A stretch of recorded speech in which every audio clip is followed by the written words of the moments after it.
সবাইকে জয় যিশু। আমাদের মহান প্রেমময় পিতা প্রভু যীশু খ্রিস্টের নামে আমি আজকের রাত্রিতে সবাইকে স্বাগত জানাই। আমরা সারাটা দিন ঈশ্বরের অনুগ্রহে দয়ায় শূন্যভাবে আমাদের জীবন কাটাতে পেরেছি, তাই আসুন আমরা আমাদের মহান ঈশ্বরকে আজকে ধন্যবাদ দিই, তার সম্মুখে যাই এবং প্রতিদিনের মতো আজও আমরা রাত্রিতে প্রার্থনা করি, ঈশ্বরকে ধন্যবাদ দিই, তার বাক্য পাঠে যাই। আসুন আমরা তার বাক্য পাঠ করি। আমি আজকে পাঠ করব জির্মীয় ভাবাদীর পুস্তকের তার 33 অধ্যায় 3 পদ। এখানে বাক্য বলে, সদাপ্রভু তিনি এই কথা কহেন, তুমি আমাকে আহ্বান করো আর আমি তোমাকে উত্তর দিব এবং এমন মহৎ ও দুরূহ নানা বিষয়ে তোমাকে জানাইব যাহা তুমি জানো না। অর্থাৎ এই পদটিকে বাইবেলে অর্থাৎ ঈশ্বরের স্বর্গের কি পয়েন্ট টু হেভেন অর্থাৎ স্বর্গের চাবিকাঠি, এই বাক্যকে বলা হয়, এই পদটিকে বলা হয় জির্মীয় ভাববাদীর পুস্তক তার 33 অধ্যায় 3 পদকে স্বর্গের চাবি বলে বলা হয় বাইবেলে। কারণ এখানে ঈশ্বর তার বাক্যে এই কথা বলেছেন যে তুমি আমাকে আহ্বান করো আমি তোমাকে উত্তর দিব এবং এমন মহৎ ও দুরূহ নানা বিষয় তোমাকে জানাইব যাহা তুমি জানো না। অর্থাৎ ঈশ্বরের সহিত এখানে একটা আমরা বোঝাপড়ায় যাই। এখানে ঈশ্বর আমাদের সহিত একটা বোঝাপড়ার কথা এখানে বলেছেন। অর্থাৎ তিনি আমাদিগকে একটা শর্ত রেখেছেন এখানে যে তুমি আমাকে আহ্বান করো। যদি আমরা যারা প্রভু যিশুকে বিশ্বাস করি, যারা ঈশ্বরের আদেশ মেনে চলি, আমরা যদি তাকে বিশ্বাস করি এবং আহ্বান করি এবং তিনি বলেছেন আমি তোমাকে উত্তর দেব এবং শুধু উত্তর দেবেন না, তার মধ্যে কি বলেছেন যে এমন মহৎ ও দুরূহ নানা বিষয় অর্থাৎ একটা বিষয় নয়, এমন দুরূহ যা আমরা কখনো জানি না শুনি না, সেই সমস্ত বিষয় তিনি আমাদিগকে জানাবেন। আমরা আমরা আরও কিছু ঈশ্বরের বাক্য আমি পাঠ করি যা আমাদের সৃষ্টিকর্তার সাথে আমাদের একটা সম্বন্ধ অর্থাৎ যোগাযোগ, একটা বোঝাপড়া তৈরি করে। আসুন আমরা পাঠ করি উপদেশক তার 11 অধ্যায় 5 পদ। বায়ুর গতি ও গর্ভবতীর উদরস্থ অস্থির বৃদ্ধি যেমন তুমি জানো না, তেমনি সর্বসাধক ঈশ্বরের কার্যও তুমি জানো না।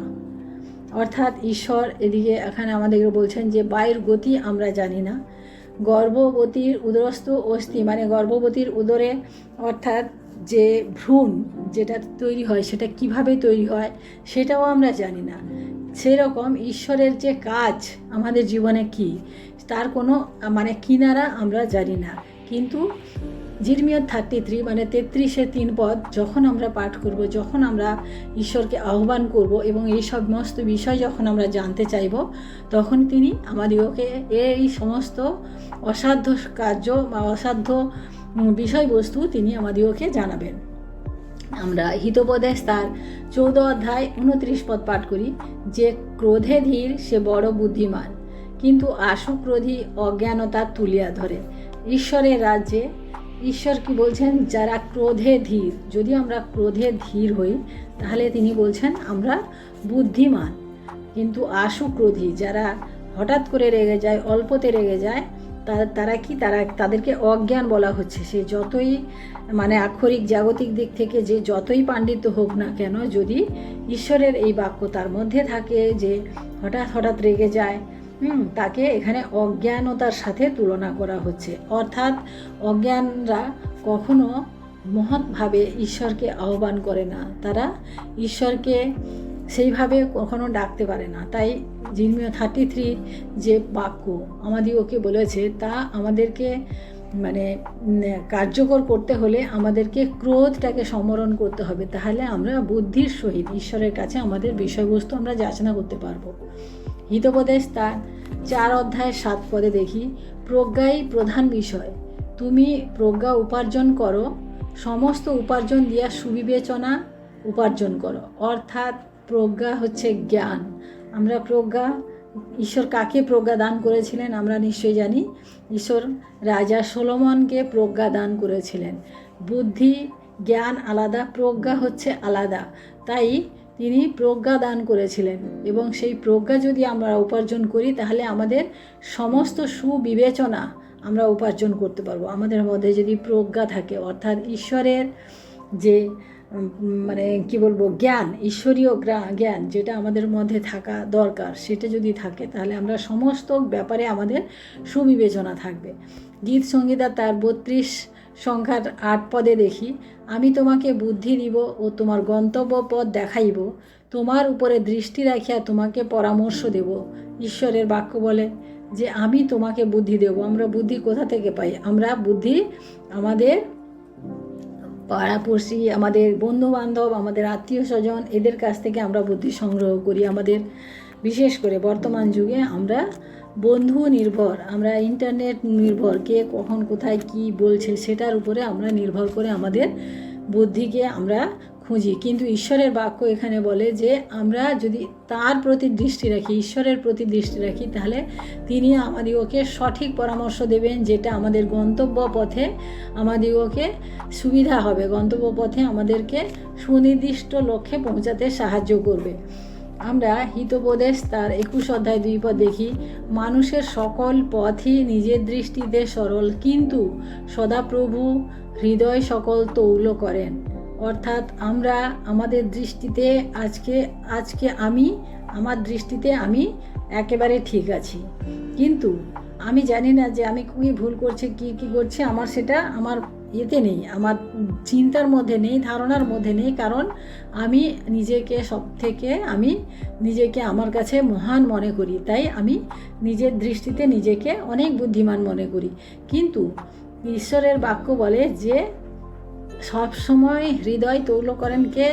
সদাপ্রভু। মানে তিনি যাচাই করেন, মানে তিনি মাপেন, তৌল করা হচ্ছে মাপেন। তিনি আমাদেরকে পরিমাপ করেন যে আমি আমার দৃষ্টিতে কতটা। আমরা হয়তো তর্কের খাতিরে মানে গলার চিৎকারের মানে ইয়েতে আওয়াজে আমরা হয়তো নিজেদেরকে অনেক বড় বলে আমরা মনে করতে পারি, কিন্তু আমাদের দৃষ্টিতে আমরা যেটাকে সরল মনে করি, ঈশ্বরের দৃষ্টিতে সেটা নাও হতে পারেন, কারণ তিনি মাপকাঠিটা তার হাতে আছে, ন্যায়পরায়ণতা তার হাতে রয়েছে। 1 কোরিন্থীয় 4:18 পদ দেখি, আমরা এখানে দেখব যে অনন্ত জীবনের সম্বন্ধে কি বলা আছে। আমরা তো দৃশ্য বস্তু লক্ষ্য করিয়া অদৃশ্য বস্তু লক্ষ্য করিতেছি, কারণ যাহা যাহা দৃশ্য তা ক্ষণকাল স্থায়ী, কিন্তু যাহা যাহা অদৃশ্য তাহা অনন্তকাল স্থায়ী।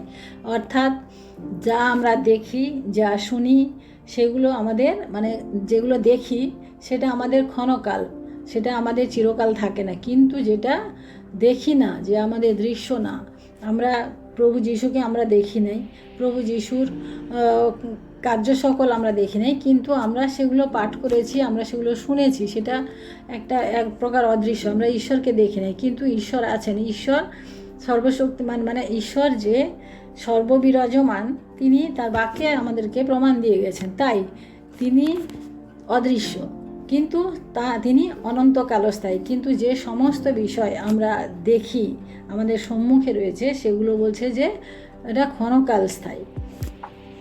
ইফিসীয় তার 1:17 পদ, 1 অধ্যায় 17 পদ, যেন আমাদের প্রভু যীশু খ্রিস্টের ঈশ্বর প্রতাপের পিতা আপনার তত্ত্বজ্ঞানে জ্ঞানের ও প্রত্যাদেশের আত্মা তোমাদিগকে দেন। এখানে ইফিসীয় মণ্ডলীকে সাধু পৌল বলছেন যে আমাদের প্রভু যীশু খ্রিস্টের ঈশ্বর, অর্থাৎ আমাদের সবার পিতা, পিতা, তিনি কি বলছেন? প্রতাপের পিতা আপনার জ্ঞানের ও প্রত্যাদেশের আত্মা তোমাদিগকে দেন। অর্থাৎ আমাদিগকে সেই আত্মা দেন যাতে আমরা প্রভু যীশু খ্রিস্টের উপরে ভিত্তি করে আমাদের প্রভু যীশু খ্রিস্টকে আমাদের কমিউনিকেশনের রেখে পদ্ধতি ভায়া রেখে আমরা যেন এগিয়ে যাই সেই আত্মার খোঁজে, সেই আত্মার আত্মার কাছে পৌঁছাতে পারি, যে আত্মা আমাদিগকে প্রভু যীশু দান করে গেছেন।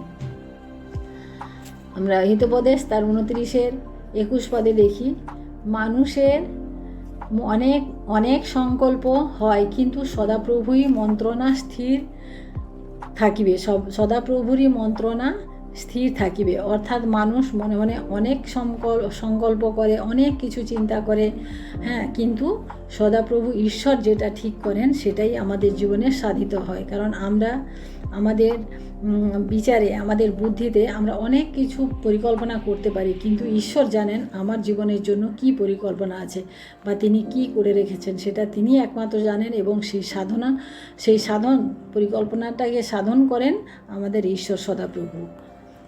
আমি আর একখানি বাক্য পড়ি, প্রথম থিসলনিকীয় 5:11-12 পদ।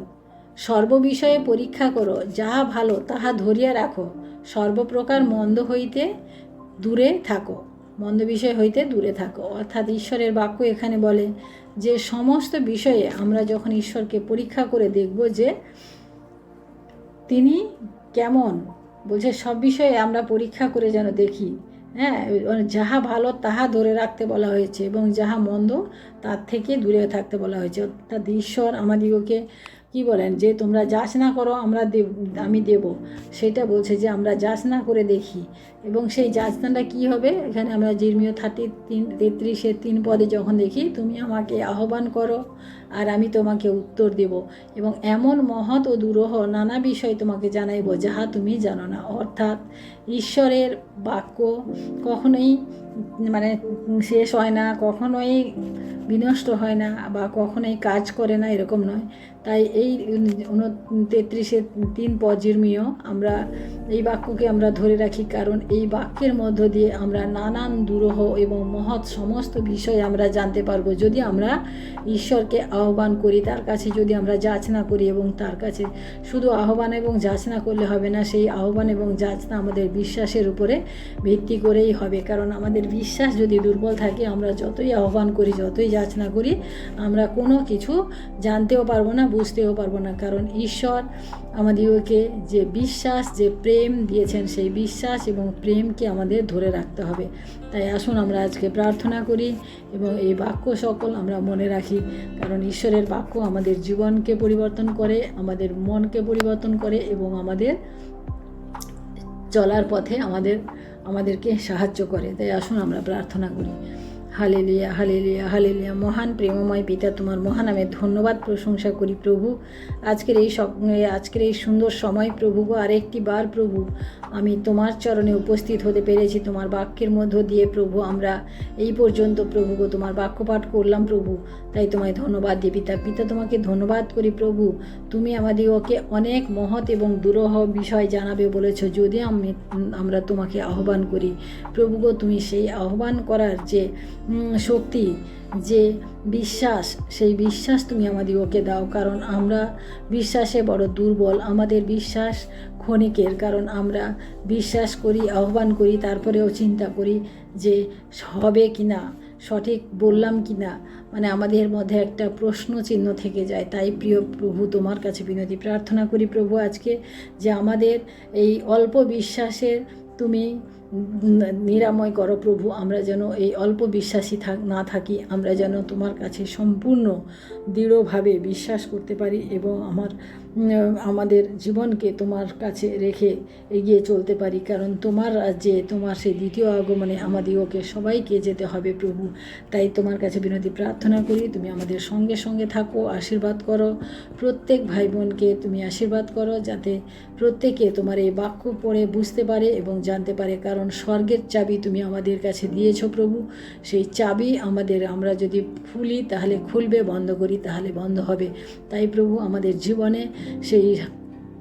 জীবনের যে স্বর্গরাজ্য যেখানে তুমি বাস করো, সেই জীবনকে আমরা আজকে তোমার জন্য খুলে দিই, তোমার জন্য আহ্বান করি। তুমি আমাদের হৃদয়ে আসো, তুমি আমাদের জীবনে কাজ করো। সমস্ত কিছু তোমার চরণে রাখি, রাত্রিভার তোমার হস্তে রাখি। এই বিনতি প্রার্থনা চাই আমাদের মুক্তিদাতা ত্রাণকর্তা প্রভু যীশু খ্রিস্ট তোমারই নামে, আমেন। সবাইকে জয় যীশু। সবাই ভালো থাকবেন, সুস্থ থাকবেন। আজকে রাত্রি সবার শুভ হোক। জয় যীশু।